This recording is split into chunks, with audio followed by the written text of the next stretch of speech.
have you ever felt the energy of Mother Gaia withdrawn or heavy? And what did you do then? I don't feel her ever withdrawn. Wow. And she does not feel heavy to me at all. She is endless generosity and love. And her love for her children, because whenever I channel her, she calls us her children, is complete. Like there's nothing that is shaking that, or nothing that could, as disconnected as we can be and as harmful as our behaviors have been. This is a pure love, a true mother's love. So that's how I channel her. So she does share the truth of her suffering because she too, just like the animals, would like us to awaken.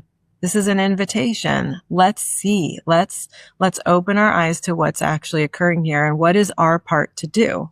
So the reason I'm not neutral in this entire arena is because my soul is here in service to the planet and all the life upon her. I know this for sure. Not every soul has the same purpose. Like that's a rather grand umbrella for me to be operating with, but I'm here and I'm here to serve in that. But for other people, they're in service. Maybe it's the plight of children or like you said, war zones.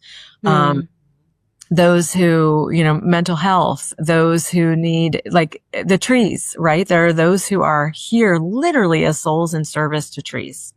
And thank goodness for them.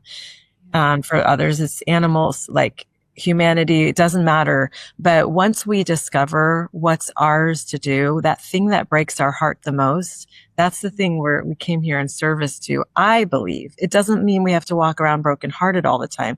Like I said, I can channel Gaia and she leaves me feeling just energized and loved and, like you said, hugged and held. So that can occur at the same time as what's true also, which is that we're creating unnecessary suffering and we can change that.